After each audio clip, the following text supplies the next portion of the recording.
So I'm going to be speaking about a special population. I'm going to focus on two populations only. One is the HIV infected, co-infected populations, and the other is patients with cancer. And let's start with the co-infected populations.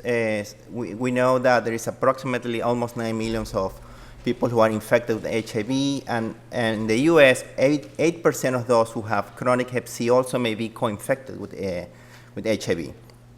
The HIV co-infection accelerates the natural progression, and as we see on all other immunosuppressive conditions, and they can progress faster to death and some other liver-related problems, including liver-related mortality and all causes mortality.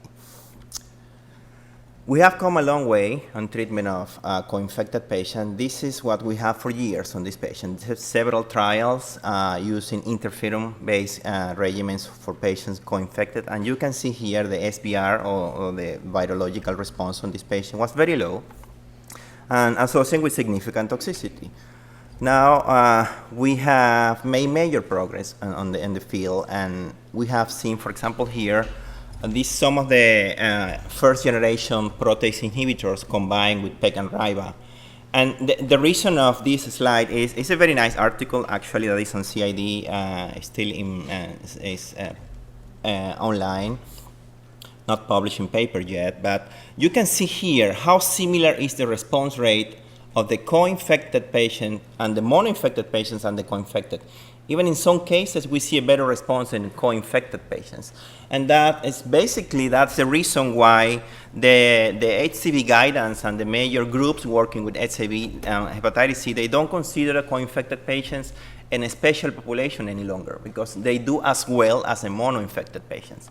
And these are different combinations with PEG-RIBA and interferon given for prior relapsers, prior non-responders, but response rate is around 70%. These are patients with cimeprevir and null responders, not doing that great. But we have also faldapravir, which is no longer in the American, is no longer in the market. Neutrino, the famous Neutrino trial, combining PEG-RIBA and SOF, with the response rate very similar in mono-infected and co-infected patients. For SOF-RIBA for 24 weeks, again, same.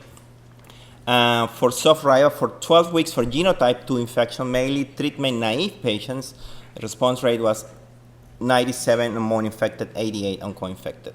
And it's the same situation on almost all the other compounds we have available at this point. For genotype 2, treatment experience, excellent response as well. Genotype 3, as Dr. Virland correctly pointed out, is now the most difficult to treat, no doubt about that. So we probably have to do with the fact that we have do significant research on genotype 1, which is the most common in the US, but now we have to focus on the type 3, which is the third most common in the US, but it's still very poor response rate, especially on patients who are cirrhotics. Only 60% is really not acceptable. So it's one of the unmet needs we have still treating hepatitis C. For SOF-RIBA for 24 weeks for genotype 3 is slightly better, mainly non-cirrhotic patients. And for sofosbuvir/ledipasvir, a response rate that was very similar, patients who have mono-infected or co-infection. And this slide is to summarize what has been done with interferon-free therapies with genotype 1, mainly SOF-ledipasvir for 12 weeks. See the response rate being very similar. SOF-RIBA for 12 weeks or SOF-RIBA for 24 weeks, and especially on genotype 3. Again, very good response rate regardless of the HIV status on these patients. And then we move on to the other approved HCV agents, HCV drugs, including the Viekira-Pak combined with ribavirin. And we have here the response rate been very similar again, two groups, regardless of the genotype. The infected genotype could be in 1A or 1B. And so daclatasvir was approved on July 24th, no, July 27 or so. So it's now in the market for less than 1 month. We're very excited about having another option, especially for genotype 3 patients. It seems to be a very good option if the patient is not cirrhotic. And this is a recent paper from David Wild from San Diego, and what they did is, this is a study on daclatasvir and sofosbuvir for co-infected patients with HIV, okay? And what they did is allied to a study, 3 arms. One arm is some patients who they all receive a soft, but the dose of daclatasvir was different. 30 milligrams for those who were receiving protease inhibitors for HIV, 60 milligrams is the standard dose, or 90 milligrams for those who were receiving NNRTIs for HIV. So, and the endpoint was SVR12 on all the arms. This is interesting, and they put it in red because this is the first trial in which they explore the use of short duration of therapy in HIV co-infected patients. So they try 8 weeks on this group of patients, and the standard dose as mentioned. And one of the interesting findings of this combination is, as you can see here, with, for example, the other trial, the turquoise one, which is the one with onvitasvir, paritaprevir, ritonavir, and dazabuvir, they have limited options in terms of what we can use for HIV, okay? As you can see here, not all the agents were used. And the same situation for the ION4, which is the sofosbuvir ledipasvir study. With this allied too, so we have more options. And that is the reason why the new guidelines, the updated guidance, they mention that they recommend daclatasvir when you are going to treat a co-infected patients and you don't want to change the HIV medications. So it seems to be convenient in that way. So if you have no problem changing the antiretroviral therapy, then you can consider the others, if you have to do it based on interactions. And let's go back to the findings of these studies. So what they found is, on patients who received 12 weeks, so the response rate was excellent, either if they were naive or experienced patients. On those who received only 8 weeks, see how low it was. What they found is 12 patients have relapsed disease during the study, and what they found is patients who have a baseline viral load. Dr. Virland presented the study with 6 million as a cutoff. More than 6 million, you should treat for 12 weeks, less than 6 million for 8 weeks. What they found in this study is 2 million as a cutoff. Patients who have less than 2 million of the international units of hepatitis C, they all did well. But those who have more than 2 million, those are the ones that are diluting the results here. So for that subset of patients, may a possibility, but in reality, it's not really recommended to do 8 weeks in general. And that is the current recommendation. 12 patients have relapsed in this study. Of interest, 10 of the 12 patients were receiving darunavir boosted therapy for HIV. It is not known if they failed because of interactions, but one of the things that they pointed out correctly on this paper is that they were using boosted darunavir for HIV, but based on that, they were using also a low dose of daclatasvir, not the 60 milligrams. So it's not really clear if these patients were underdosed or not. In terms of side effects, Dr. Virland already mentioned this. In reality, they are very safe, very well tolerated. And I'm going to present in a slide later on of how different is my life now using interferon compared to before, when I was using interferon compared to now. And this is a study from elbasvir and grasoprevir, which is the NS5A and protease inhibitor for hepatitis C on patients who have co-infection. What they did, they give this combination for 12 weeks, and the endpoint was SVR 12 weeks. They were able to demonstrate a very good response across the different genotypes. It's very good for genotype 1, 4, and 6. Relapse were present. One of the limitations is this is grasoprevir is a protease inhibitor of hepatitis C, so we cannot combine it with most of the protease inhibitors of HIV. And again, safety, as you can see here, serious adverse events, only less than 3% of the patients. So very well tolerated medications in general. This is a recent study from published in New England on ledipasvir and sofosbuvir for co-infected patients. Okay, this is the ION-4 study. I already mentioned a few things about the interactions with antiretroviral, but this is a multi-center open-label trial. Patients received a fixed-dose combination of ledipasvir and sofosbuvir, and patients who have virologic relapse after completing therapy, they were eligible for retreatment with ledipasvir and sofosbuvir for 24 weeks. The antiretrovirals allowed on this trial were Truvada combined with either efavirenz, raltegravir, or rilpivirine. As you can see here, no protease inhibitors for HIV were allowed due to interactions. And the endpoint, the primary endpoint was SVR12, the secondary endpoint was SVR24. As we can see here, excellent response rate on these patients. 90% of the patients, 96% of the patients did well on this combination. Very few breakthroughs and not really major problems.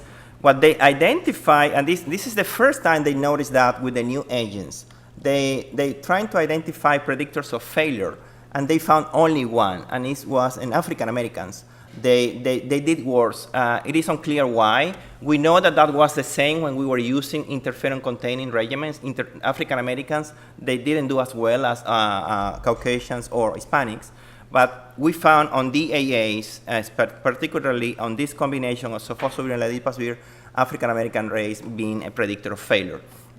That was not the case when they investigate the same regimen in mono-infected patients. So this is something that we have to keep in mind. In terms of safety, very safe, very well tolerated. One of the potential considerations is the interaction between ledipasvir and tenofovir, but they didn't see any major problems with tenofovir toxicity on this group. And that's the reason that the AASLD and IDSA guidance, they recommend that co-infected patients should be treated in the same way that persons without HIV, same way. The only comment is what I already mentioned before, is that cladribine and sofosbuvir is recommended when antiretroviral changes cannot be accommodated. We have to keep a close eye on interaction. That is one of the problems with any of the DAAs we use. We have to adjust the dose of the cladribine if the patient is receiving boosted PIs, especially atazanavir. Ledipasvir can increase the concentration of tenofovir. Paritaprevir, ritonavir, and onbitasvir, along with azabovir, should not be used with all the antiretrovirals. I'm going to show you quickly on the next few slides. You can go to the DHHS guidelines and see what is safe to use and what is not. So it's very well presented, very nice illustration on what we can and we cannot combine. But as you see, in general, protease inhibitors should be with caution on some of the new agents. For example, with protease inhibitors for HIV cannot be used. This is to illustrate that efavirenz can be used with sofosbuvir, but not with other DAAs. And in general, the integrase inhibitors, which is now the recommended classes of drugs to use on HIV, seems to be very well tolerated, particularly in terms of interaction, particularly raltegravir and possibly dolutegravir. And I'm going to move on to the second part of my talk, which is infections in cancer. This is a study from the CDC, as very interesting in my opinion. They look at 12,000 chronic infected patients from the CHESCS cohort, and compare these 12,000 patients to 133,000 records of patients for the 13 tumors registry in the nation. And they were looking what was the role of Hep C, or how Hep C was related to the development of cancer other than liver cancer. This was a 5-year study. They used several statistical analyses for that, but as you can see here, these are the infected patients, these are the non-infected patients with hepatitis C. And as you can see here, the patients who have hepatitis C have a higher incidence of rectal cancer, liver cancer, we know that, but pancreatic cancer also, pulmonary cancer, kidney and pelvis abscess, cancer, and also non-Hodgkin lymphoma. So these two ones are well known, the liver and the non-Hodgkin lymphoma, but see the other ones emerging. And they also look at how early they develop this cancer compared to, these are again the infected patients and the non-infected patients. Those who have hepatitis C develop cancer at least 10 years earlier than those without hepatitis C. And all these cancers, oral cancer, esophageal, liver, lung, prostate, non-Hodgkin, and unknown primary. And also they look at death. What's happened? Do they die at the same time? And the answer was no. If they have hepatitis C, they die at a younger age too, related to. So this is very interesting data from the CDC and was somehow validated with this second study that was presented in Vienna and in the EASL meeting, which is the European meeting of the liver disease. And this is data from Kaiser Permanente. What they look at is retrospectively they analyze the patients who have Hep C and those who did not have Hep C. And a significant number of patients were studied here. So around 2,000 patients with hepatitis C and cancer, 33,000 patients with hepatitis C with no cancer, and patients with no hepatitis C. They were analyzed, they were stratified according to the history of smoking, tobacco, BMI, cirrhosis, all potential predictors of cancer. And what they found, and this is kind of the validation for what the CDC just published and the previous study, is they found that the hepatitis C was associated not only with all sites of cancer, not only with the hepatocellular carcinoma, but also other type of cancers, as you can see here. And this was statistically significant for all these cancers. So this is an oncogenic virus. This is why particularly they're trying to treat everybody that, especially coming to MD Anderson with one type of cancer, we're trying to treat everybody to prevent the development of the second cancer that may be associated with an oncogenic virus, as you are seeing here. And then I'm going to move forward, and this is data from us, from MD Anderson. What we did is we presented at ASCO, and this came out of curiosity because we were seeing in the clinic, we were expecting to see a large number of patients in the hepatitis C clinic, a large number of patients with liver cancer, they came, a significant number of patients with lymphoma, they are coming regularly. But then we start seeing a good number of patients who have head and neck cancers. And we didn't know why, but we decided to analyze a little bit further what's happened, if there's any relationship between head and neck cancers and HCV seropositivity. Turned out to be a good study. So it was actually, my postdoc got an award from ASCO with the findings. And what we decided to do, we analyzed all patients tested for hepatitis C antibody at MD Anderson during this period, 34,000 patients. So several nights I couldn't sleep analyzing, all the data. It took me a while to, but I'm here now. So, and my postdoc did all the job actually. And the cases, 400 cases, some of those were oropharyngeal cancer, non-oropharyngeal cancer, and we analyzed and we compared them to the control groups were smoking-associated cancers, trying to eliminate confounders here. Lymphoma cases were excluded because of the association with hepatitis C, and the pathology was reviewed for HPV status of the oropharyngeal.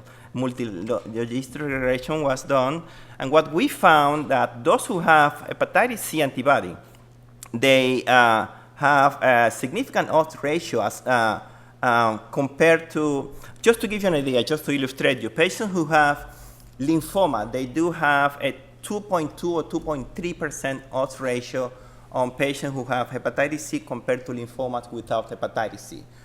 See the odds ratio we found with head and neck cancers. And this was particularly significant when the patient have HPV positive oropharyngeal cancers compared to controls. So we found also the association, but was not significant with HPV negative, but we did find the association with non-oropharyngeal cancers as well. So it's an oncogenic virus again and seems to be associated. Why this association with HPV? We don't really know why, but it is possible that HPV can downregulate the interferon alpha inducible genes for expression of HCV control. We know also that the EC oncoprotein of HPV and also the NS3 and NS5B proteins of the hepatitis C virus, they can impact the p53 gene and also the retinoblastoma tumor suppressor gene. So there may be some scientific rationale of what we found. We're working on that as we speak, but that's one of the things that we're seeing. Definitely it's an oncogenic virus, and we have to approach this virus outside, not only from the hepatic perspective. It's a systemic problem. The management of hepatitis C is really challenging for several reasons: occult infection, development of early cirrhosis, progression of fibrosis is faster, development of viral reactivation, worse outcome, and there is no standard of care treatment. Why do we have to treat these patients with cancer? It's simple. To cure the infection. It's curable. Hepatitis C is curable. So we can reduce the risk of liver disease progression, but also we can allow patients to receive multiple chemotherapies. In many cancer centers, Hep C and Hep B are considered contraindications for chemo. So if we cure this infection, they will be able to go for chemotherapy. But also we can cure some cancers with antivirals, especially the DLBCL and the mantle cell lymphoma, some of the indolent lymphoma. But obviously it has to be, should be a balance, as Dr. Verland correctly mentioned. So these is extremely expensive medications, and that's why the guidance, they don't recommend treatment on someone who have a life expectancy less than 12 months. We have published data on how to treat this patient. This was published early this year. And what we did is we analyzed 642 patients with Hep C.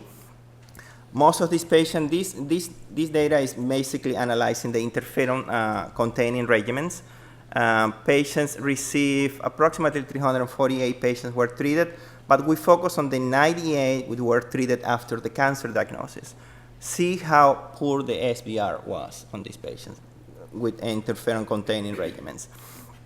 We found also that patients who has SVR, compared to those who did not have, patients who failed to achieve SVR were mainly African Americans, patients who have genotype 1 infection, or those who have elevated AST or ALT as baseline. We also found, interestingly, that the progression to cirrhosis and portal hypertension was less common in treated patients, even if they didn't achieve, even if they never cured the infection. By simply treating them, that improved the hepatic outcome of these patients. And then we have provided, now we have some guidelines on how to treat these patients. We recommend to monitor these patients for reactivation of the hepatitis C if they are not ready for treatment or it's too late for treatment in terms of very advanced cancer or very advanced liver disease. And if we're going to treat them, we go with what is recommended according to the HCV guidance at this point. In terms of safety, this is one study that we presented early this year. And what we did here, we compared the grade 1 through 4 side effects of different combinations, the PR regimens, the pegylated interferon and ribavirin, telaprevir or boceprevir with pegylated and ribavirin, sofosbuvir with pegylated and ribavirin, sofosbuvir ribavirin, or sofosbuvir cimeprevir. This study was conducted before the approval of ledipasvir.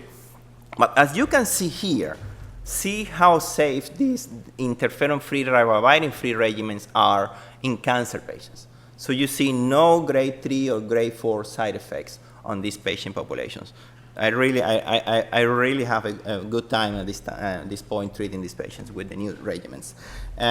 They do well, they are happy, and we're happy. So you see here with PEG-RIBA, roughly 50% of the patients have either grade 3 or grade 4 side effects. It was a significant problem for the clinic, having to transfuse patients almost on a weekly basis. And I don't have time to go on details on this one, but these are the guidelines. Well, it's not the guidelines. It's really a task force recommendations that we recently published. This has been online for a week now, so you can see the document in detail. But there was an unmet need, that is how to treat bone marrow transplant patients who have hepatitis C. So we have made several recommendations in terms of how to screen these patients. Key differences here, for example, it is recommended that within 30 days before 30 days of the cell harvest, the donor is tested not only with antibodies, but also with RNA. So the donor, because we don't know if the donor may have an acute infection, and then you're going to pass that infection to the recipient.